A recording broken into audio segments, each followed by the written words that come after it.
नमस्कार, आप देख रहे हैं प्रदेश का नंबर 1 और सबसे भरोसेमंद news channel India news Haryana और मैं हूं आपके साथ आयुष चित्रांश। मॉनसून दस्तक दे चुका है और हर साल की तरह इस बार भी सरकारी सिस्टम के दावे पानी में घुलते हुए या धुलते हुए नजर आ रहे हैं। अब बारिश के साथ ही हर शहर, हर कस्बे से जल भराव की तस्वीरें आनी शुरू हो गई हैं।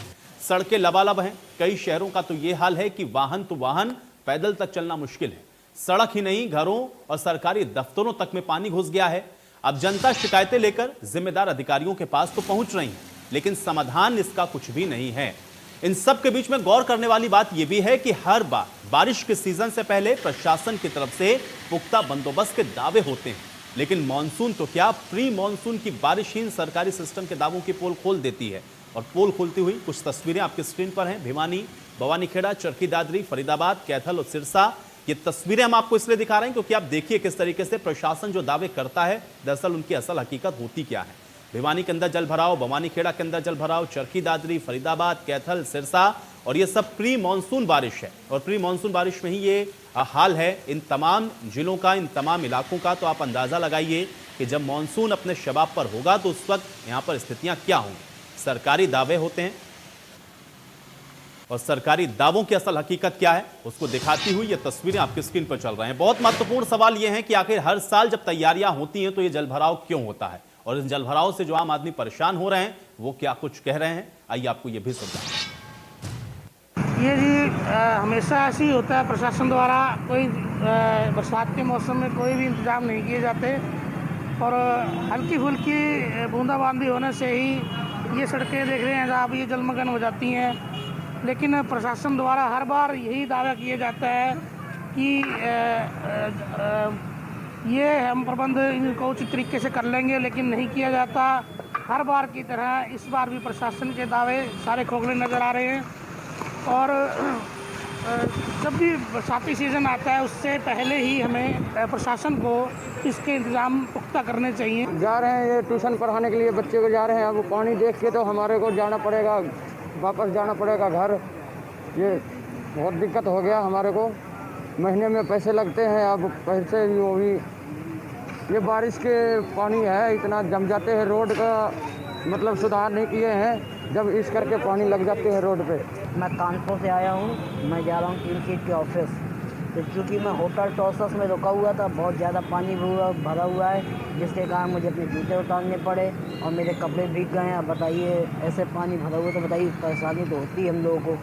जिस डिपार्टमेंट महकमे की जो कमी है, आज मुझे लगभग 1.5 घंटा हो गया पूरे शहर में घूमते हुए। जिस महकमे की जो कमी है उस महकमे से वो काम करवाया जाएगा, और नहीं तो मतलब कानूनी रूप से उनके। सर, आज आप कौन कौन से एरिया में गए थे जी चेक करने? हम जैसे गांधी चौक से शुरू हुई, आपकी मेन मार्केट है, ये हमने देखा। आपका वार्ड नंबर 9 है वो देखा। टुहाना रोड के ऊपर बीच में मतलब लो लाइंग एरिया है वो देखा। इसके अलावा मेन बाज़ार वो देखा। तो यहाँ पे 5-4 जगह है वाकई में दिक्कत है। जैसे कि आज देखा जा रहा है कि बारिश का मौसम है, बहुत ही सुहावना मौसम है। बड़े दिनों बाद आज बारिश देखने को मिली है और गर्मी से भी राहत मिली है, ये बहुत अच्छी बात है। लेकिन प्रशासन का इस तरफ बिल्कुल भी ध्यान नहीं है। चारों तरफ नालियाँ बिल्कुल भरी पड़ी हैं, पानी सड़कों पर आ गया है। तो देखा आपने किस तरीके से लोग परेशान हो रहे हैं, और ये परेशानी कोई ऐसा नहीं है कि इसी साल हुई है। साल 10 साल इसी तरीके से लोग परेशान होते हैं, इसी तरीके से जल भराव होता है। तो अब अहम सवाल ये है, और इसी सवाल पर आज हम लोग बड़ी बहस भी करेंगे। पहला सवाल आज की बड़ी बहस का यह है कि क्या जलभराव की समस्या का कोई समाधान नहीं है। ये सवाल हम इसलिए पूछ रहे हैं क्योंकि साल 10 साल जो तस्वीरें हैं वो इसी प्रकार की देखने को मिलती हैं। प्रशासन के दावे अपनी जगह और तस्वीरें बदलती नहीं। सवाल दूसरा ये भी है कि आखिर किसकी लापरवाही से ये जो जलभराव की तस्वीरें हैं वो नहीं बदलती, यानी कि जो जिम्मेदार हैं क्या उनके खिलाफ कार्रवाई होती नहीं, और अगर होती है तो फिर ये तस्वीरें बार बार और यूं ही लगातार देखने को क्यों मिलती हैं। ये बहुत अहम सवाल है। और मानसून की शुरुआत होते ही जो तस्वीरें मिल रही हैं उसी पर आज जो हम बड़ी बहस है वो करने वाले हैं। इन तमाम सवालों के साथ आज की बड़ी बहस की भी शुरुआत करते हैं। 2 मेहमान मेरे साथ फिलहाल जुड़े हुए हैं, उनका परिचय मैं आपके साथ करवा देता हूं। प्रवीण अत्रे जी हमारे साथ मौजूद हैं, बीजेपी के प्रवक्ता हैं। प्रवीण अत्रे जी, बहुत स्वागत है आपका। और वेद प्रकाश विद्रोही जी हमारे साथ मौजूद हैं, कांग्रेस के प्रवक्ता हैं। वेद प्रकाश विद्रोही जी, आपका बहुत स्वागत है। चर्चा की शुरुआत प्रवीण अत्रे जी आपसे ही करते हैं। आज बहुत सीधा सा सवाल, क्योंकि ये तस्वीरें आपने साल 10 साल देखी होंगी और हर बार इसी तरीके की तस्वीरें देखने को मिलती हैं। दावे हर बार वही होते हैं, तस्वीरें हर बार ऐसी ही होती हैं। हर बार कहते हैं कि हम तैयार हैं, इस बार मॉनसून में किसी तरह की समस्या नहीं। लेकिन अभी पहली ही बरसात शुरू हुई है, ये जो तस्वीरें हैं वो आपने देखी प्रवीण अत्रेदी। अब सवाल ये है कि आखिर ये तस्वीरें बदलती क्यों नहीं है और इसके लिए जिम्मेदार कौन है? देखिए आयुष, सबसे पहले तो आपके सवाल का जवाब देने से पहले ये जो समस्या आपने बताई, उस जगह की आपने तस्वीरें भी दिखाई, उसके लिए एक बात जरूर कहूंगा और चाहूंगा कि दर्शक सुन रहे हैं तो वो भी इसको नोट करें। गवर्नमेंट ने बाकायदा एक टोल फ्री नंबर जारी किया हुआ है। इस तरह के जल भराव की समस्या, पानी की निकासी की समस्या, जल आपूर्ति की समस्या अगर है तो उसकी शिकायत के लिए वो टोल फ्री नंबर है 1800-180-5678। तो ये मैं केवल इसलिए बता रहा हूँ क्योंकि जिस तरह से आपने दिखाया कुछ जगह पे वो समस्या सामने दिख रही है और उसके लिए सरकार ने एक प्रोविजन किया है कि जनता अपनी समस्या की शिकायत कर सके जिससे कि उसका निवारण तत्परता से हो सके। अब आता हूँ आपके सवाल के जवाब। देखिए ऐसा नहीं है कि जो दावे हैं वो दावे गलत हैं। सरकार की तरफ से लगातार ये कोशिश रही है और प्रयास रहा है और अलग अलग योजनाएं भी इसके लिए सरकार ने चलाई हैं कि इस तरह की समस्या जनता के सामने नहीं आए। उदाहरण के तौर पे देखिए एक छोटी सी बात जरूर कहूंगा कि हरियाणा एक प्रगतिशील राज्य है और देश का सबसे प्रगतिशील राज्य है हरियाणा, जहाँ पे अर्बनाइजेशन जो है बहुत तेज गति से है, जहाँ पे क्या नई कंस्ट्रक्शन जो है बहुत तेज गति से होती है, वो भी कई बार इस तरह की समस्याओं का कारण शुरुआत में बनता है। शुरुआत में मैं इसलिए बोल रहा हूँ कि कई बार देखिए सीवरेज की सफाई, नालों की सफाई, ड्रेनेज की सफाई, ये समय पे विभाग जिन जिन विभाग की जिम्मेवारी है वो विभाग करवाता है। जिस तरह से आपने देखा गुड़गांव के अंदर, पंचकुला के अंदर या जहाँ जहाँ कॉर्पोरेशन है वहाँ पे सरकार ने बाकायदा ड्रेनेज सफाई के लिए मशीनें प्रोवाइड करवाई जिससे समय से ड्रेन की नालों की सफाई हो सके, सीवरेज की सफाई हो सके और इस तरह की जल भराव की समस्या का सामना जनता को ना करना पड़े। उसके अलावा सरकार ने लगातार, जब एनसीआर एरियाज की अगर बात करता हूँ, एनसीआर एरियाज के अंदर बहुत सी जगह पे इस तरह की समस्या का सामना अक्सर करना पड़ता था जहाँ पे बरसात के दौरान पानी का जो है जल भराव हो जाता था, लेकिन सरकार ने वहाँ पे सीवरेज ट्रीटमेंट और सीवरेज क्लीनिंग के लिए बाकायदा योजना चलाई। हरियाणा सरकार ने लगभग 59 ट्रीटमेंट प्लांट और वहाँ पे लगाए। 14 ट्रीटमेंट प्लांट तो अभी भी पाइपलाइन में है जिनके ऊपर काम चल रहा है।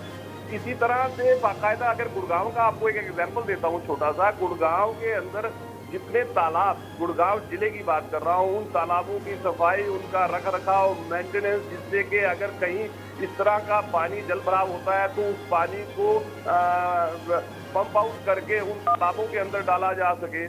साथ साथ इसके जो ड्रेनेज है, अब मैं एग्जाम्पल छोटा सा आपको गोहाना इलाके का देता हूँ, लगभग 59 के करीब ड्रेन गोहाना इलाके के अंदर हैं। उनकी समय से सफाई सरकार ने करवाई कि इस तरह की समस्या का सामना ना करना पड़े। लेकिन जो एक बहुत बड़ी बात भी है, सरकार की तरफ से की जा रही कोशिशों के बावजूद ये समस्या अगर सामने आती है तो उसमें जैसे लो लाइन एरियाज जो होते हैं, उन लो लाइन एरियाज के अंदर जो सीवरेज है या जो नाले हैं उनके अंदर जिस तरह से सफाई होने के बावजूद पॉलीथीन या इस तरह की कोई चीजें आ जाना और उनकी समय रहते, क्योंकि एक बार जब आप विभाग सफाई करवा देता है उसके बाद अगर कहीं कोई रुकावट आ जाती है उसका पता। ठीक है प्रवीण जी, देखिए इस पर भी मैं चर्चा करूंगा क्योंकि ये तो एक कंटिन्यू प्रोसेस है ना, और इसीलिए हम लोग हमेशा मानसून से पहले इन सारी चीजों की पड़ताल करते हैं, क्योंकि मानसून से पहले जब हम लोग पहुंचते हैं तब दावे अलग होते हैं, जब मानसून की बरसात शुरू होती है तो तस्वीरें ऐसी होती हैं। इससे सवाल ये है कि अगर ये कंटिन्यू प्रोसेस है तो फिर उसकी मॉनिटरिंग भी होनी चाहिए। इस पर भी मैं आऊंगा, कुछ और मेहमान हैं उनसे, उनका भी मैं कमेंट ले लेता हूँ। रमन शर्मा जी भी इस बीच हमारे साथ जुड़े हुए हैं, आरटीआई एक्टिविस्ट हैं। बहुत स्वागत है रमन शर्मा जी आपका भी इस चर्चा में। वेद प्रकाश पे दो ही थी, प्रवीण अत्रेदी जी की बात को आपने सुना है, लेकिन तस्वीरें साल दर साल वही होती, बदलती नहीं। और ऐसा नहीं है, आप ये मत कहिएगा कि इनके समय में, आपके समय में भी ऐसे ही होता था, तस्वीरें ऐसे ही होती थी, जलभराव होता था, समस्या होती थी। असल वजह क्या है, क्यों ये तस्वीरें बदलती नहीं? देखिए, वास्तविकता ये है कि मैं प्रवीण अत्रेदी की तरह लंबी चौड़ी बात नहीं कहूंगा। हर राज्य के अंदर ये स्थिति रही है, ये कटु सत्य है। और हर सरकार मानसून से पहले जिला प्रशासन को एक निश्चित बजट सफाई के लिए देती है। पर ये भी कटु सत्य है वो बजट कागजों में खर्च कर दिया जाता है, जमीनी धरातल पर वो खर्च नहीं होता। नालियां अटी पड़ी रहती हैं, सीवर सफाई नहीं होती, ड्रेनेज की सफाई नहीं होती, और एक सबसे बड़ी समस्या ये है कि जो पानी के जो प्राकृतिक निकासी मार्ग हैं उन पर अवैध कब्जे हो गए और उन अवैध कब्जों पर बड़ी बड़ी बिल्डिंगें बन गई। जब पानी का निकासी मार्ग ही नहीं रहेगा तो पानी निकलेगा कैसे? और ये कोई एक शहर की समस्या नहीं है, हर शहर की समस्या है।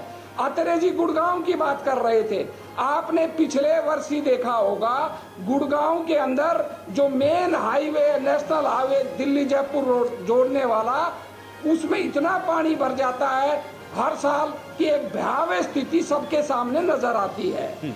सफाई होती नहीं है, अवैध कब्जे बरकरार होते हैं और कागजों के अंदर नगर निगमें, नगर परिषदें, नगर पालिकाएं, जन स्वास्थ्य विभाग सभी उस पैसे को कागजों में खर्च कर कर तो वेद प्रकाश विद्रोही जी, फिर ये तो सभी सरकारों का समय में होता रहा होगा ना, क्योंकि गुड़गांव ऐसा तो नहीं है कि ये 6 साल के अंदर गुड़गांव के अंदर इतना निर्माण कार्य हो गया, या अवैध निर्माण गुड़गांव के अंदर 6 साल के अंदर हो गए, या इतनी बड़ी बड़ी हाई राइज बिल्डिंग्स गुड़गांव के अंदर 6 साल के अंदर खड़ी हो गई। जब कोई शहर डेवलप होता है तो उससे पहले उसकी प्लानिंग क्या होती है, और गुड़गांव को तो डेवलप करने का क्रेडिट आप ही लोग लेते हैं। तो आप ये बताइए कि ये जो प्लानिंग है, ये जो व्यवस्थाएं हैं जिनका जिक्र आप कर रहे हैं, ठीक बात है, प्रवीण अत्रे जी को इसका जवाब देना पड़ेगा। 6 साल से ये हैं, इन्होंने क्या किया इसका ये जवाब देंगे, लेकिन जिम्मेदारी, क्योंकि मैंने शुरुआत में ही कहा ना कि ये कंटिन्यू प्रोसेस है, कुछ अच्छा आप करके जाएंगे, कुछ अच्छा और वो बेहतर करेंगे, लेकिन बेहतर होने के बीच में जो जलभराव है वो जस का तस बरकरार है। ये समस्या प्रवीण अत्रे जी के समय में खड़ी नहीं हुई, ऐसा क्यों हो जाता है? और आप अगर कह रहे हैं कि ये संबंधित विभाग जिम्मेदार हैं, इस तरीके से ये जो पैसा होता है उसका जो जहां पर उपयोग होना चाहिए वो नहीं होता, तो वो क्यों नहीं होता? सवाल तो यही है ना, सत्ता में आप लोग भी रहे हैं, वो क्यों नहीं हो पाता? यही सवाल मैं पूछ रहा हूँ वेद प्रकाश जी। मैं तो आपसे कह रहा हूं आपसे कि ये कोई आज की समस्या नहीं है, ये हर सरकार की समस्या है कि जो हमारा डेवलपमेंट है वो प्लानिंग से नहीं हो रहा। डेवलपमेंट के साथ साथ जो प्लान्ड एरिया है उनके साथ साथ जो अवैध कॉलोनियां कटी हुई हैं, अब जब तक हम अवैध कॉलोनियों में पूरी सीवरेज सिस्टम, पूरा ड्रेनेज सिस्टम स्थापित नहीं करेंगे, ये समस्या हल होने वाली नहीं है। हमें पूरे प्रदेश में व्यापक स्तर पर इसका प्रयास करना पड़ेगा। गुड़गांव में हालत बहुत खराब थी, पर ये कांग्रेस शासन आने के बाद व्यवस्थाएं सुधरी, पर पर्याप्त नहीं सुधरी, और भाजपा भी सुधार रही है। मैं ये नहीं कह रहा कि वो नहीं सुधार रहे, पर अब भी पर्याप्त नहीं सुधरे। ठीक है, इसका मूल चलिए बड़े साफगोई से कम आपने इस बात को प्रभावशाली स्वीकार किया कि ये लोगों पर सबकी हम जिम्मेदारी है, कार्रवाई सामूहिक नहीं कर जिम्मेदारी है। बड़ा अच्छा लगता है कि जब कभी कोई धुर विरोधी इस तरीके की बातों को कहते हैं तो लगता है कि हाँ कोई सकारात्मक दृष्टिकोण इसका निकल सकता है, इस समस्या का हल निकल सकता है। ठीक है, मैं इसका जवाब प्रवीण अत्रे जी से जरूर लूंगा। रमन शर्मा जी हमारे साथ जुड़े हुए हैं, आरटीआई एक्टिविस्ट हैं। रमन शर्मा जी, ये जो तस्वीरें हम लोग लगातार दिखा रहे हैं, इसको कैसे देखा जाए और क्या समझा जाए? क्योंकि ये तस्वीरें ऐसा लगता है कि हर साल दर साल इसी प्रकार की तस्वीरें, और अगर कुछ इस तरीके की अगर तस्वीरें बार बार रिपीट होती रहें तो सवाल तो फिर सिस्टम के ऊपर उठेगा। ये जो तमाम बड़े बड़े प्लान्स बनते हैं, जो तमाम बड़े बड़े बजट एलोकेट किए जाते हैं, वो कहां चले जाते हैं, और क्यों मॉनसून से पहले जो प्री मॉनसून की बारिश होती है और मॉनसून तक ऐसी स्थितियां बन जाती हैं? रमन शर्मा जी। देखिए, इस मामले में मैं आपको एक चीज़ बड़ी साफ कर दूं कि ये मैटर मैं कोर्ट में लेके गया हूं, गुड़गांव जिला कोर्ट के अंदर जी, और जी। इसके ऊपर अभी कार्रवाई चल रही है। यहाँ पे गुड़गांव के अंदर जो काम शुरू हुआ है जो जल भराव का, अगर आप देखें तो ये 2014 के बाद स्थिति ज़्यादा बदतर हो गई है।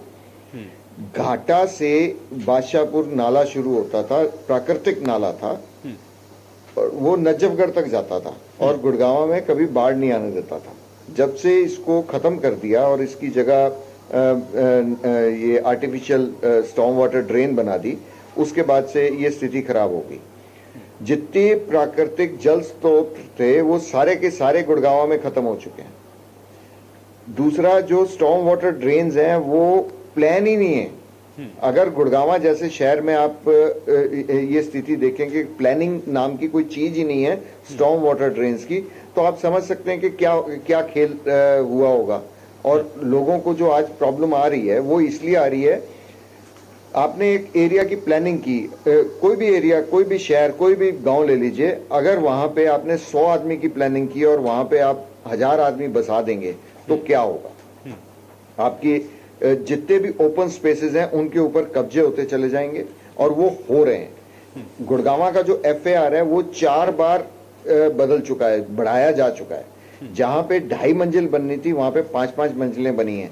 उतनी आपने एक ही सेक्टर के अंदर उतना दबाव बना दिया। अब जो आपके सीवेज लाइंस हैं और स्टॉर्म वाटर लाइंस हैं वो कहीं ना कहीं मिलती हैं, जंक्शन का काम करती हैं, ओवरफ्लो होता है। उसके ऊपर कोई काम नहीं चल रहा कि उसको हम करेक्ट कर लें। हीरो होंडा चौक से लेके और नजफगढ़ तक आपकी बादशाहपुर ड्रेन का कोई भी प्रबंध, उचित प्रबंध आज तक नहीं हुआ, और ये काम 2011 से चल रहा है। ये हाईकोर्ट मैटर हाईकोर्ट के पास भी गया। सीएम तो हर सीएम की टेबल पे इसकी फाइल रही है। गुड़गांवा का ऐसा कोई दफ्तर नहीं है जहां पे इसकी फाइल ना हो। ये क्यों हो रहा है? इसके पीछे सिर्फ एक रीजन है, करप्शन। और इतना मोटा करप्शन है कि गुड़गांवा की स्टॉर्म वाटर ड्रेन्स हर दूसरे तीसरे साल में नई बनाई जाती। ये कहीं आपने सुना नहीं होगा कि हर 2-3 साल के बाद आपको स्टॉर्म वाटर ड्रेन्स नई बनानी पड़ रही हैं। इसका मतलब आप जब वो बन रही होती हैं तब उसकी क्वालिटी पे ध्यान ही नहीं देते, कोई निगरानी नहीं है, कोई एक्शन नहीं है। तो अब ये अगर कोर्ट्स ने अगर एडमिनिस्ट्रेशन चलाना है तो हमारे को सीएम और ये ब्यूरोक्रेट्स की जरूरत ही नहीं होनी चाहिए। क्यों कोई पॉलिटिकल पार्टी इन मैटर्स को लेके कोर्ट नहीं जाती है? मेरे जैसे आम आदमी को कोर्ट जाना पड़ता है। ऐसा क्यों हो रहा है? ये सवाल है। हमारे जो अभी प्रवक्ता बैठे हुए हैं ये बताएं कि इन स्टॉर्म वाटर ड्रेन्स को या पीने के पानी को या जो मूलभूत सुविधाएं उनको लेके ये कोर्ट में क्यों नहीं जाते? इस करप्शन के ऊपर एक्शन क्यों नहीं होता है? और ये खेल हजारों करोड़ रुपए का है पूरी स्टेट के अंदर। अगर एक नाला खा लिया जाए, ये नाला खा लिया गया बादशाहपुर नाला, उसकी चोरी डकैती कर ली गई। अब आप सोचिए कि ये और 5 साल के बाद गुड़गांवा जैसे शहर का हाल क्या होगा? फ्लड आएंगे यहाँ, शहर के अंदर पानी भरेगा, लोग मरेंगे, लोगों के जान माल की नुकसान होगा। ठीक है, मैं आपकी बात कर रमन जी जवाब, रमन जी मैं आपकी बात का जवाब ले लेता हूँ। प्रवीण अत्रे जी हमारे साथ मौजूद है। में हर साल हुआ। ठीक है रमन जी, मैं आपकी बात का ही जवाब लेता हूँ। प्रवीण अत्रे जी जवाब दीजिए। देखिए आयुष, रमन जी गुड़गांव से है। अब उन्होंने बादशाहपुर नाले का जो जिक्र किया बिल्कुल सही कहा उन्होंने। बादशाहपुर नाला जो है, जो नेचुरल आउटलेट था, वो आउटलेट जब नहीं रहेगा तो स्थिति खराब होगी। अब सवाल ये आता है कि वो आउटलेट बंद कैसे हो? 2004 तक गुड़गांव के अंदर 62 सेक्टर थे। 2014 तक वो 62 सेक्टर्स बढ़ के हो जाते हैं लगभग 125 सेक्टर है या 126 है, लगभग इतने हैं। हुड्डा साहब 10 साल मुख्यमंत्री रहे, क्योंकि इस बादशाहपुर नाले की मुझे जानकारी इसलिए है, 2013 में इस समस्या के लिए मैं भी गया था वहां पे और वो स्थिति को देखा था। हुआ ये कि जो सेक्टर्स डेवलप हुए 62 से लेके और एंड तक, वो हरियाणा डेवलपमेंट अथॉरिटी ने डेवलप नहीं किए। वो सभी सेक्टर्स हुड्डा साहब ने प्राइवेट बिल्डर्स को जमीन देके डेवलप करवाई। प्राइवेट बिल्डर्स ने जब उन सेक्टर्स को डेवलप किया, जो जिस बात का जिक्र रमन जी कर रहे हैं वो बिल्कुल सत्य है। धांधली हुई, कागजों के अंदर गड़बड़ हुई जिसका वेद प्रकाश विद्रोही जी ने जिक्र किया, और नाले को भी खा गए। ये कटु सत्य है, मैंने खुद आंखों से जाके देखा है। गुड़गांवा के अंडरग्राउंड जो सीवरेज सिस्टम दिया हुआ है, वहां पे एक ईओ होते थे, उनका नाम नहीं लूंगा, मैंने व्यक्तिगत उनके ऑफिस में जाके पूछा था। उन्होंने तब मुझे कहा था कि साहब जो ये 10 साल के अंदर इस गुड़गांवा के साथ मजाक हुआ है, ये एक ब्लास्ट है, और ये आप चेक करवा सकते हैं जो मैं बोल रहा हूँ। इसमें अगर एक भी बात गलत हो, ये गुड़गांवा के साथ हुआ था। लेकिन मैं अब क्या कह रहा हूँ, इस समस्या को हमने देखा, जैसे कि आपने शुरू में भी कहा, ये ऑनगोइंग प्रोसेस है, इसकी मॉनिटरिंग। सरकार ने बाकायदा जियो टैगिंग सिस्टम शुरू किया कि इस तरह के प्रोसेस की मॉनिटरिंग हो सके। देखिए आयुष, एक बात से मैं इनकार नहीं कर रहा हूँ, सरकार की कोशिशें जारी हैं, लेकिन कहीं ना कहीं सिस्टम के अंदर कुछ ऐसे लोग भी होते हैं जो लोग अपनी फितरत से बाज नहीं आते, सरकार उनके ऊपर मॉनिटरिंग के लिए अलग अलग योजनाएं बनाती है, जिससे कि सरकार की बनाई योजनाएं वो इम्प्लीमेंट हो। अब जिस तरह से रमन जी ने जिक्र किया बादशाहपुर ड्रेन का, इस सरकार ने बादशाहपुर ड्रेन की सफाई करवा के, मेंटेन करवा के नजफगढ़ ड्रेन के साथ उसको कनेक्ट किया, ये सरकार ने किया, क्योंकि इस तरह की समस्या का समाधान हो सके। सबसे महत्वपूर्ण फ्लड कंट्रोल की जो बैठक होती थी, देखिए आमतौर पे एक प्रोसेस था कि बैठक जो है मार्च एंड के करीब जाके होती थी, लेकिन जून के अंदर प्री मानसून आ जाता था तो बहुत कम टाइम रहता था डिपार्टमेंट के पास अगर उसने कोई प्रिकॉशन लेनी है। सरकार ने ये विचार बनाया कि वो फ्लड कंट्रोल बैठक जो है वो जनवरी स्टार्ट में ही हो जाए, जिससे कि डिपार्टमेंट के पास समय भी रहे कि वो जो भी कार्रवाई करना कार्य करना है उसके लिए समय पे सब प्रबंध हो जाए। इस तरह का प्रावधान सरकार ने किया। हरियाणा टेक्निकल एडवाइजरी कमेटी की मीटिंग के अंदर बाकायदा इन समस्याओं के ऊपर संज्ञान लेके सरकार ने इस तरह के पानी का, सीवरेज के पानी का ट्रीटमेंट करके उसको रीयूज किया जा सके। 14,000 तालाब जो हरियाणा के अंदर है उनको तालाब अथॉरिटी के पौंड अथॉरिटी बनाई। पौंड अथॉरिटी का काम ठीक है प्रवीण अत्रे जी, ये तो हो गया वो काम जो आप लोग कर रहे हैं, लेकिन दो सवाल जो रमन जी ने उठाए मैं चाहूंगा उसका जवाब दे दें, उसके बाद मैं वेद प्रकाश जी के पास जाता हूं। वो ये कह रहे हैं कि दो चीजें इसमें बड़ी महत्वपूर्ण हुई। एक तो ये कि सीधे तौर पर उन्होंने कहा कि बहुत बड़ा करप्शन है और कहीं ना कहीं ये इसके पीछे एक सबसे बड़ा कारण है। अब तो करप्शन के खिलाफ आप लोग लड़ाई लड़ रहे हैं, आप लोग तो कहते हैं कि भ्रष्टाचार के खिलाफ आप लोग की तो जीरो टॉलरेंस है, ये करप्शन क्यों नहीं खत्म कर पा रहे हैं? और दूसरा ये कि उन्होंने ये भी कहा कि अगर ये जो समस्या है उसको हम लोग देखें जो पिछली सरकार से तुलना हो रही तो 2014 के बाद ये और ज्यादा बढ़ गई है। तो बढ़ गई है तो कैसे बढ़ गई है, ये मैं चाहूंगा कि इन दोनों ही सवालों का जवाब दे बहुत जल्दी से। मैं वेद प्रकाश जी के पास जाऊंगा। रमन जी ने कहा कि ये समस्या 2014 के बाद जो वाटर लॉगिंग की समस्या है, इस तरह की समस्या बढ़ गई। वो मैंने बताया आपको उसका उदाहरण कि 2014 तक क्या होता रहा। जब नेचुरल आउटलेट बंद कर दिए जाएंगे, आपको टेम्परेरी आउटलेट खोजने पड़ेंगे, तो वो समस्या बन गई। लेकिन जो बात करप्शन की कही रमन जी ने, तो आज मानेसर लैंड डील का केस कोर्ट के अंदर है, वो उस करप्शन के ऊपर अंकुश लगाने की वजह से तो है। वो केस क्या है?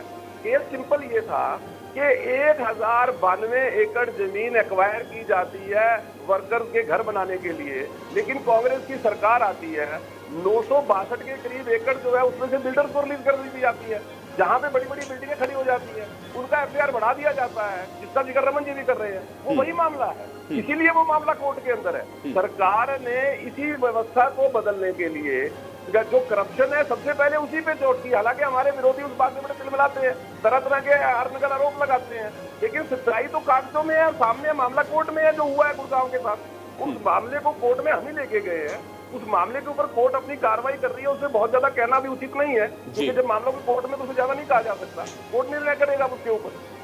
बिल्कुल, वेद प्रकाश विद्रोही जी जवाब दें। अत्रे साहब एक सवाल सर, एक सवाल बड़ा इंपॉर्टेंट है इसके। रमन जी मैं आपके पास आ रहा हूं, एक बार वेद प्रकाश विद्रोही जी का एक कमेंट ले लेता हूं, मैं आ रहा हूं रमन जी आपके पास आऊंगा मैं। वेद प्रकाश विद्रोही जी, ये बात को घुमा रहे हैं, जवाबदेही से भाग रहे हैं। जो बादशाहपुर नाले की बात थी वो 2014 के बाद भाजपा नेताओं ने कब्जा करवाया। मैं उनका नाम नहीं लेना चाहता, मुख्यमंत्री के सामने 2 साल पहले ये मुद्दा आया और बाकायदा जिन नेताओं ने, भाजपा नेताओं ने कब्जा करवाया था उनका नाम आया। कांग्रेस के जमाने में कब्जा नहीं हुआ, ये कब्जा भाजपा के जमाने में हुआ। और जितना करप्शन आज गुड़गांव नगर निगम में है वो इतिहास के अंदर कभी नहीं रहा। जवाबदेही से भागना बड़ा आसान है, परंतु जवाबदेही को स्वीकार कर उसे ठीक करना बड़ा मुश्किल है। और मानेसर डील का और इस पानी भराव का कोई संबंध ही नहीं है। और मानेसर डील की जो बात कर रहे हैं, जिस जमीन को छोड़ने की बात कर रहे हैं, वो सारा खेल चौटाला राज में हुआ है। और प्रवीण अत्रे जी उस समय भाजपा लोकदल में ही शायद हुआ करते थे। तो दूसरों पर आरोप लगाने से पहले अपने गिरेबान में झांक लें और सत्य को स्वीकार कर लें। सत्य यह है कि पूरे हरियाणा के अंदर, हर राज्य के अंदर जो प्राकृतिक नाले थे, प्राकृतिक पानी के रास्ते थे, उन पर कब्जा हमारे राज्य में भी हुआ और भाजपा राज में उन पर कब्जा करने की गति और तेजी से बढ़ी। तो विद्रोही जी, आप लोग तो राजनीति करते हैं ना, राजनीति किस लिए करते हैं? जनता की सेवा के लिए करते हैं ना। इनके समय में कुछ गलत हो रहा है तो उस पर भी करिए, आपके समय में हुआ उस समय आप लोगों ने आवाज नहीं उठाई। भाई रोकना तो उस समय चाहिए था ना। अब इनके समय तक आते आते स्थितियां बिगड़ गई। लेकिन अगर जहां से शुरुआत हो रही थी विद्रोही जी, अगर आप लोगों ने वहीं उसका विद्रोह किया होता तो मुझे लगता है कि स्थिति ऐसा नहीं होती। मैंने आयुष जी ये नहीं कहा कि हमारे जमाने में स्थितियां अच्छी थी। मैंने कहा हमारे नहीं, मैं ये नहीं कह रहा हूं, मैं ये कह रहा हूं तो अगर नहीं अच्छी थी और आप कह रहे हैं कि हर सरकार में प्राकृतिक स्रोतों पर कब्जा होता रहा, तो जब आपकी सरकार थी तो आपने कभी आवाज उठाई? रमन जी यही बात तो कह रहे हैं ना कि क्यों नहीं जाते हैं राजनेता, क्यों नहीं जाती हैं सरकार और पार्टियां इन सारी चीजों के खिलाफ आवाज उठाने के लिए? आपने आवाज उठाई कभी कि प्राकृतिक स्रोतों का दोहन हो रहा है, इस पर कब्जा हो रहा है, ये अवैध काम है, ये भ्रष्टाचार है? कभी आवाज उठाई आपने? आयुष जी मेरे बयानों को देख ले। मैं तो हर साल उठाता हूं और हर साल अपने राज में भी कहता था और भाजपा राज में भी कहता था और अप्रैल महीने से उठानी शुरू करता था कि भैया तुम सफाई करवाओ, नालों पर अवैध कब्जे हटवाओ और कागजों के अंदर अधिकारी जून के पास सफाई कर देते हैं और पैसा खा जाते हैं। और ये बात मैंने हर राज्य के अंदर हर साल उठाता हूं, जहां तक मेरा व्यक्तिगत प्रश्न है। और मुख्यमंत्री जब भूपेंद्र हुड्डा थे, आप उनसे पूछ लेना, मैं उनके सामने भी उठाता था। और शायद हरियाणा के इतिहास में मैं अकेला प्रवक्ता हूं, कांग्रेस के राज में मैं अकेला प्रवक्ता था, सरकार का भी और पार्टी का। और फिर भी मैं अपनी पार्टी के खिलाफ गलत कामों का विरोध करता था और आवाज उठाता था। इसके अखबार गवाह है, हरियाणा के नेता गवाह है और मुझे उसका भुगतान भी करना पड़ा। तो मैंने उठाई है और हर बार उठाई है, बेबाकी से उठाई है। ठीक है, रमन शर्मा जी क्या कहना चाह रहे थे आप? सर मैं ये कहना चाह रहा था कि जब ये भूपेंद्र हुड्डा चीफ मिनिस्टर थे तब बादशाहपुर नाले की चोरी हुई। आज तक सरकार ने, उसके बाद ये 2015 के अंदर बादशाहपुर नाला बनना शुरू हुआ और जिस कॉन्ट्रैक्टर ने बनाया उसकी फाइनेंशियल कैपेबिलिटी ही नहीं थी। आज तक ये नाला कंप्लीट ही नहीं हुआ है, इसके ऊपर भी कोई जांच नहीं हुई, कोई एक्शन नहीं लिया। अब माननीय कोर्ट ने वो मामला स्वीकार कर लिया, वहां पे वो जांच चल रही है। मेरा केस नंबर 319 ऑफ 2011 जो माननीय लोकायुक्त हरियाणा की अदालत में था, उसके आदेशों पर आज तक सरकार ने इंप्लीमेंट नहीं किया। क्यों नहीं किया? 15 आईएएस अफसर उसके अंदर दोषी पाए गए हैं, आप उसकी जांच करवाइए, उनके ऊपर एक्शन लीजिए। क्यों नहीं ले रहे हैं? अगर आप करप्शन के अगेंस्ट चल रहे हैं तो आप ये सारे जो न्यायालयों के आदेश हैं उनके ऊपर कार्रवाई कीजिए, वो भी नहीं हो रही है। अब बात आ गई जो बरसाती पानी है उसका प्रबंधन क्यों नहीं हुआ, जबकि ये तो प्रधानमंत्री मोदी जी ने हमारे को 2014 में ये वायदा किया था कि बरसाती पानी का प्रबंधन होगा। गुड़गांव में अभी भी कोई प्रबंधन नहीं है, वाटर हार्वेस्टिंग सिस्टम नहीं बने, आपके जो पॉन्ड्स हैं वो काम नहीं कर रहे हैं, आपके जो पुराने कुएं हैं उनको शुरू नहीं किया जा रहा, जो जौड़ तालाब हैं उनके ऊपर काम नहीं हो रहा। गुड़गांव के जौड़ तालाब तो खत्म कर दिए गए। तो हम किस चीज की बात कर रहे हैं? हम कौन से बरसाती प्रबंधन की बात कर रहे हैं सर? हम आज हमारे को गुड़गांव में जो जमीन के नीचे का पानी है उसको रिचार्ज करने की जरूरत है, उसके बगैर हमारा कल तो सारा बर्बाद है। बिल्कुल, प्रवीण अत्रे जी जवाब दीजिए। देखिए आयुष, पहले तो मैं वेद प्रकाश विद्रोही जी की दो बातों का जवाब देना चाहूंगा। हालांकि रमन जी ने उस बात को स्थापित कर दिया, लेकिन फिर भी मैं ये कह रहा हूँ विद्रोही जी, अगर आप जो कह रहे थे कि बादशाहपुर नाला जो है भारतीय जनता पार्टी के नेताओं ने किया, मैं नाम नहीं लेना चाहता, आप खुल के नाम लीजिए, अगर आपके पास सबूत है आप सबूत दीजिए। ये मनोहर सरकार है, किसी भी तरह का भ्रष्टाचार बर्दाश्त नहीं होगा। हालांकि बादशाहपुर नाले के विषय में, ये बादशाहपुर नाले के विषय में तो रमन जी भी बता चुके हैं और मैं तो 2013 में स्वयं गया था वहां पे, इसलिए मुझे पता है कि वो हुड्डा साहब के सरकार के दौरान हुआ था। लेकिन फिर भी आप उनके नाम लीजिए अगर आपके पास सबूत है, पहली बात। दूसरी बात, आपने कहा चौटाला साहब के दौरान हुआ था बानेसर वाला मामला। मैं आईएनएलडी का प्रवक्ता नहीं हूँ, लेकिन ये मुझे पता है कि वो जो जमीन है सेक्शन 4, सेक्शन 6 और सेक्शन 9 के नोटिस होने के बावजूद 2006 में रिलीज हुई थी, तब शायद भूपेंद्र सिंह हुड्डा साहब मुख्यमंत्री थे, ये मुझे जब जानकारी है। अब बात आ जाती है जो बात रमन जी भी कर रहे थे। देखिए रमन जी, आप कह रहे थे कि गुड़गांव के अंदर जो तालाब है, कोई भी तालाब जो है तालाब खत्म हो गए हैं। मैं ये बात डीसी गुड़गांव से करने के बाद आपको बता रहा हूँ, 250 तालाबों का जीर्णोद्धार गुड़गांव में किया गया। अगर आपके पास कोई ऐसा तथ्य है तो मेरी फिगर को झुटलाता हो तो मैं आपसे रिक्वेस्ट करूंगा कि उस तथ्य को जरूर दीजिएगा, क्योंकि मैं ऑन रिकॉर्ड आपसे ये बात कर रहा हूँ।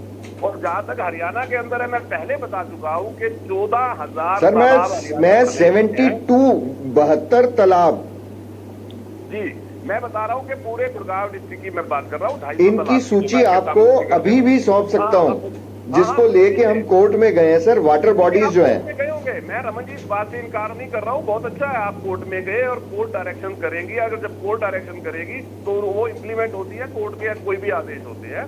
लेकिन जो फिगर मेरे पास ऑन रिकॉर्ड है मैं वो आपको दे रहा हूँ। आप स्वतंत्र है, मुझे वो दीजिए, मैं इस बात से इनकार नहीं कर रहा हूँ। साथ में मैं ये बात कह सर मोदी जी का अत्रे साहब, हमारी तकलीफ ये है कि हर बात के लिए आम जनता को क्यों कोर्ट जाना पड़ता है? सरकार अपने आप से शिकायत पे क्यों नहीं कार्रवाई करती है? अगर शिकायत पे सरकार कार्रवाई करना शुरू कर दे तो ये सारी चीजें ठीक हो जाएंगी। बिल्कुल ठीक कहा आपने। देखिए सरकार जनता की शिकायत पे काम करने के लिए ही सरकार ने बाकायदा इस समस्या के लिए टोल फ्री नंबर जारी किया। हम चाहते हैं कि अगर जनता को कोई समस्या आए तो वो सरकार तक बात पहुंचे और सरकार उस पर काम करे, इसीलिए टोल फ्री नंबर जारी किया ना। साथ में आपने जो अभी मोदी जी का नाम लेके कहा कि रेन वाटर हार्वेस्टिंग का जो आपने जिक्र किया, मैं थोड़ा सा रमन जी आपको भी दुरुस्त कर देता हूँ। इस सरकार ने बाकायदा 747 क्यूसिक वाटर जो सीवरेज के जरिए जो वेस्ट हो जाता है उसको ट्रीट करके उसको इरिगेशन में, सिंचाई में प्रयोग किया जाए, इसके ऊपर काम किया। 747 क्यूसिक वाटर आप इस तरह का यूज कर रहे हैं और उसके लिए जिन एरियाज में उसकी रिक्वायरमेंट है, नहरों के साथ पाइपलाइन डाली जा रही। पानी के लिए तो सरकार बहुत चिंतित है। आपने देखा मनोहर जी ने पीछे जल ही जीवन नाम की योजना लेके आए, क्योंकि पानी हमें पता है हमारा भविष्य ही पानी है, इसलिए पानी के विषय में सरकार बहुत चिंतित और उस पर लगातार काम कर रही है। लेकिन रमन जी, अगर आपके पास इस तरह का कोई भी तथ्य है जहां पे आपको लगता है कि जनता की समस्या को कोई अधिकारी एड्रेस नहीं कर रहा, मैं फिर रिक्वेस्ट करूंगा आपसे, वो आप सरकार तक पहुंचा सकते हैं और आप देखेंगे कि ये सरकार उस पर कितनी तत्परता से काम करती है। ठीक है, मैं रमन जी से भी इस विषय पे और बात करूंगा, लेकिन वेद प्रकाश पेद्रोही जी, चूंकि आपने मेरे 22 केसेस के अंदर सरकार को नोटिस इश्यू हुआ है और आपने आवाज उठाई, तो क्या ये माना जाए कि जो शुरुआत जहां से हुई वो बिगड़ते बिगड़ते अब यहां तक पहुंची है? शायद ये वजह है किस तरीके की जो तस्वीरें हैं वो देखने को मिलती हैं। हाँ, ये सत्य है। अगर हर सरकार इस पर गंभीरता से प्रयास करती और अवैध कब्जे नहीं करने देती तो ये आज स्थिति नहीं बिगड़ती। हर राज्य के अंदर भाजपा भी 2-3 बार राज्य में रही है, देवीलाल जी के साथ राज्य में रही, बंसीलाल जी के साथ में राज्य में रही और चौटाला जी के साथ राज्य में रही और कांग्रेस भी राज्य में रही। सभी राज्य के समय थोड़ा अवैध कब्जा प्राकृतिक नालों पर हुआ है और पानी का जो प्राकृतिक रास्ते थे वो बंद हुए हैं। और जहां तक ये भ्रष्टाचार की बात कर रहे हैं अत्रे जी, 2018 के अंदर मुख्यमंत्री मनोहर लाल खट्टर के सामने इस बादशाहपुर ड्रेनेज का, इसके ठेकेदार का सारा कच्चा चिट्ठा ग्रीवेंसेस कमेटी में खोला और जो नेता संरक्षण दे रहा था वो भी मुख्यमंत्री की बगल में बैठा था। कुछ नहीं किया मुख्यमंत्री ने। बात करना बड़ा आसान है और उसके पर अमल करना बड़ा मुश्किल है। और जितना भ्रष्टाचार को बढ़ावा हमारे संगी भाई देते हैं, इतना कोई नहीं देता। संगी भाई ही हर राज्य के अंदर कोई भी तरह का भ्रष्टाचार हो उसके बढ़ावा देने वाले हैं, वो ही रिश्वत देने वाले हैं, वो ही अधिकारियों को करप्ट करने वाले हैं, वो ही नेताओं को चंदा देकर करप्ट करने वाले हैं। और आज उन्हीं का राज आ गया तो स्वाभाविक है भ्रष्टाचार ज्यादा बढ़ा है, दावे ज्यादा किए जा रहे हैं। अगर सरकार गंभीर होती, ईमानदार होती तो ईमानदारी के साथ कम से कम जो पूरे प्रदेश के अंदर, केवल गुड़गांव की बात नहीं है, आप रोहतक में चले जाइए, आप पानीपत में चले जाइए, आप करनाल में चले जाइए, आप हिसार में चले जाइए, आप सिरसा में चले जाइए, आप पंचकुला में चले जाइए, और जहां मैं रेवाड़ी में रहता हूं आप वहां आ जाइए, कहीं भी बरसात के पहले सफाई नहीं होती। सारे नाले और नालियां अटी पड़ी हैं, सीवर की सफाई होती नहीं है, और हल्की सी बारिश के अंदर जब ये हाल हो जाता है तो आप सहज अनुमान लगा लें कि भारी बारिश होती है तब लोगों की क्या स्थिति होगी। अभी तो हरियाणा के अंदर मॉनसून आया नहीं है, नाम मात्र का मॉनसून आया है, तभी आपके सामने ये शिकायत आ रही है। तो मानकर चलिए कि अगर सरकार सफाई करवाती तो हल्की सी बारिश को तो ये नाले सीवरेज निकालने की स्थिति में होते। इसका मतलब साफ है कि प्रदेश में कहीं भी सफाई नहीं हुई, केवल कागजों में सफाई हो गई। प्लानिंग की मैं बात मानता हूँ कि हमारे प्रदेश के अंदर और देश के अंदर कोई भी प्लानिंग विद्रोही जी देखिए, ये किसी एक शहर की समस्या नहीं है, ये किसी एक शहर की समस्या नहीं है, पूरे हरियाणा की समस्या है। इसलिए हर जगह की तस्वीरें हम लोग दिखा रहे हैं और उस पर भी हम लोग चर्चा करेंगे। ठीक है विद्रोही जी, मैं आपके पास वापस आऊंगा। रमन शर्मा जी को भी शामिल करता हूं मैं चर्चा में। रमन शर्मा जी, आप कुछ कहना चाह रहे थे?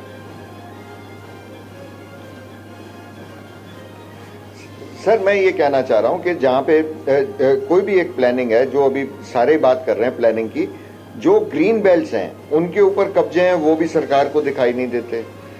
जो सड़क के किनारे स्टॉर्म वाटर ड्रेन्स हैं उनकी जो हालत है वो उसके ऊपर काम नहीं होता है। जो चाहे वो हुडा है, चाहे वो एमसीजी है, चाहे वो जीएमडी है, ये अपनी रिस्पॉन्सिबिलिटी पे जो इनकी ग्रीन बेल्ट्स हैं सर्विस रोड के साथ, उनके ऊपर जो नाजायज कब्जे हैं उनके ऊपर कोई कार्रवाई नहीं करते। जो बेसिक इंफ्रास्ट्रक्चर है अगर उसके ऊपर काम नहीं हो रहा तो एटलीस्ट इतनी बात तो सरकार में बैठे विधायक, मंत्री, इन सबको तो पता होगी, तो उसके ऊपर क्यों नहीं कार्रवाई हो रही है। और जो नोटिफाइड लैंड है या ओपन स्पेसेस हैं उनके ऊपर जब स्ट्रक्चर खड़े हैं और वो भी सरकार को नजर नहीं आ रहे हैं, तो फिर आप समझ सकते हैं कि आपके शहर का क्या हाल होने वाला है। ये सिर्फ मैं गुड़गांव की बात नहीं कर रहा, ये पंचकुला को छोड़ दीजिए तो पूरे हरियाणा के अंदर आपको ऐसे अवैध निर्माण और अवैध कब्जे मिलेंगे। और इनको लेके आज तक कभी भी किसी रिस्पॉन्सिबल ऑफिसर ने कोई कार्रवाई नहीं की। जब कोई शिकायत होती है उसकी सूचना पहले पहुंच जाती है, वो शिकायतकर्ता को धमकाना शुरू कर देते हैं। तो हमने तंग आके, मेरे अभी 22 केस कोर्ट के अंदर पेंडिंग है और सरकार के जितने एसीएस हैं उनको नोटिस इशू हुए हैं, तो उनके पास तो इन्फॉर्मेशन पहुंच गई, तो कार्रवाई क्यों नहीं हो रही। अगर इतनी ईमानदारी के साथ सरकार में काम चल रहा है तो ये सब कुछ ठीक हो जाना चाहिए था। ये तो सारी इंफॉर्मेशन पहुंच चुकी है।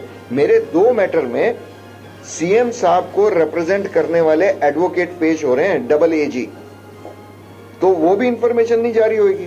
सर ये ठीक हो सकता है, इसमें कोई बहुत ज्यादा काम करने की जरूरत नहीं है, बस थोड़ी सी ईमानदारी की जरूरत है। ठीक है, प्रवीण अत्री जी से जवाब लेता हूँ। प्रवीण जी जवाब दें। देखिए आयुष, ऐसा है, पहले तो विद्रोही जी की बात का, क्योंकि विद्रोही जी की बात के साथ ही रमन जी की बात का जवाब भी आ जाएगा। जिक्र भ्रष्टाचार का किया। देखिए पहले चीज तो राजनीतिक बयानबाजी करना और कुछ भी बोल देना बिना तथ्यों के, वो अलग बात है। मैं तथ्य दे के बात करूंगा। हुड्डा साहब जब 10 साल मुख्यमंत्री रहे उस वक्त जो भ्रष्टाचार हुआ, 70,000 एकड़ जो है किसानों की जमीन एक्वायर की जाती है, 17,000 एकड़ उसमें से रिलीज कर जाती है। पंचकुला के अंदर 14 इंडस्ट्रियल प्लॉट की बंदर बांट होती है, मामला कोर्ट के अंदर है, सीबीआई जांच है। एजीएल का मामला कोर्ट के अंदर है, सीबीआई जांच है। मानेसर लैंड डील मामला कोर्ट के अंदर है, सीबीआई जांच है। 1000 करोड़ रुपया हरियाणा प्रदेश के एक्सचेकर का इन लोगों की जेब में जाता था, जो वर्तमान सरकार ने डीबीटी के जरिए बचाया। 3 लाख फर्जी पेंशन जाती थी, बुढ़ापा पेंशन, जो इस सरकार ने बचाई है। ऑन रिकॉर्ड फिगर्स है जो मैं आपको दे रहा हूँ। मैं केवल वर्तमान सरकार वो है, स्कॉलरशिप के मामले में शिकायत आती है, मुख्यमंत्री मनोहर लाल जी तुरंत उसकी जांच करवाते हैं। 26 करोड़ रुपया सोनीपत जिले अकेले से पता चलता है, जिसका हुड्डा साहब के टाइम से भ्रष्टाचार हो रहा था लगातार। वर्तमान सरकार आके जांच करवाती है और जो दोषी लोग हैं उन पे कार्रवाई होती है। जब विपक्ष ने ये चिल्ला चिल्ली की कि साहब धान घोटाला हो गया, धान घोटाला हो गया, 2018 की बात कर रहा हूँ, कि मनोहर जी ने बाकायदा कमेटी बनवा के तुरंत उसकी जांच करवाई। अब फिर इन्होंने विपक्ष ने करना शुरू किया, घोटाला हो गया, घोटाला हो गया, बाकायदा फिजिकल वेरिफिकेशन 2 बार वर्तमान सरकार ने करवाई, और जहां पे कोई भी दोषी पाया गया उसके खिलाफ कार्रवाई हुई है, सामने फिगर्स हैं। ये वो सरकार है जो भ्रष्टाचार बर्दाश्त नहीं करती, और यही हमारे विरोधी मित्रों की सबसे बड़ी परेशानी है, जिसकी वजह से वो राजनीतिक बयानबाजी करते हैं। मैं केवल ये कह रहा हूं कि सरकार अपने दायित्वों को समझती है। जब से लोकल बॉडी डिपार्टमेंट 1982 में, विद्रोही जी को बेहतर पता होगा, 1982 के अंदर हरियाणा में लोकल बॉडी डिपार्टमेंट बना था। संविधान के 74वें संशोधन के अंदर आम नागरिक को ये सुविधा दी गई थी कि बेसिक एमिनिटीज जो का अधिकार है, ये सरकार उसकी पालना करती है, उसके ऊपर लगातार काम होता है। लेकिन हम साथ में ये भी कहते हैं कि अगर कहीं पे कोई कोताही हो रही है और वो सरकार के संज्ञान में आती है तो उस पर तुरंत कार्रवाई है, किसी तरह की उसके अंदर लेट नहीं है। रमन जी, एक बात का और जिक्र करूंगा, जो आपने कहा था कि जनता की कंप्लेंट, वैसे तो मुख्यमंत्री जी ने जब पद संभाला उसके तुरंत बाद सीएम विंडो करके एक पोर्टल जो है जनता के सामने दिया, जिसमें जनता। प्रवीण जी, बहुत जल्दी से समाप्त करें, मेरे पास समय नहीं, चर्चा समाप्त करना बहुत जल्दी से। मैं ये कह रहा हूँ कि ये वो उदाहरण है जो भ्रष्टाचार पे अंकुश लगाने के लिए मुख्यमंत्री मनोहर लाल जी ने पहले दिन से जिनके ऊपर संज्ञान लिया और जिनको इम्प्लीमेंट किया। लेकिन इसके साथ साथ जो हम जल भराव और पानी निकासी का जिसका जिक्र कर रहे हैं, हमें कारणों के ऊपर भी ध्यान देना पड़ेगा। आयुष, देखिए, कुछ कारण नेचुरल होते हैं, जिसकी वजह से एक टाइम में बहुत ज्यादा बारिश आ जाना, सीवरेज चोक हो जाना, और वो चोक इस वजह से होना कि उसके अंदर कोई चीज फंस जाना। जबकि सरकार की तरफ से सफाई हो रही है, उसके बावजूद अगर कहीं चोक हो जाता है तो सरकार उसकी जिम्मेदारी भी ले रही है और कहती है कि टोल फ्री नंबर है साहब, आप कंप्लेंट कीजिए, तुरंत उस पर कार्रवाई होगी। ठीक है प्रवीण जी, अब इसी के साथ मुझे समाप्त करना होगा, मेरे पास समय नहीं, इस चर्चा को मैं और आगे बढ़ाऊंगा। आप सभी लोग का बहुत शुक्रिया अपना समय निकालने के लिए, इस चर्चा का हिस्सा बनने के लिए। हालांकि मानसून से पहले जो तस्वीरें देखने को मिल रही हैं, अब इन व्यवस्थाओं को इस साल कैसे सुव्यवस्थित किया जाएगा, सरकार कैसे इन सारी स्थितियों से निपटेगी, ये भी आगे आने वाले भविष्य में तय होगा। लेकिन एक बात तो तय है कि जो दावे होते हैं, दरअसल उनकी जो असल हकीकत है वो साल दर साल इसी प्रकार से देखने को मिलती है। अब इस बार अलग क्या होगा, इसके लिए मानसून तक का और इंतजार करना होगा। आज बड़ी बहस में मेरे साथ फिलहाल इतना।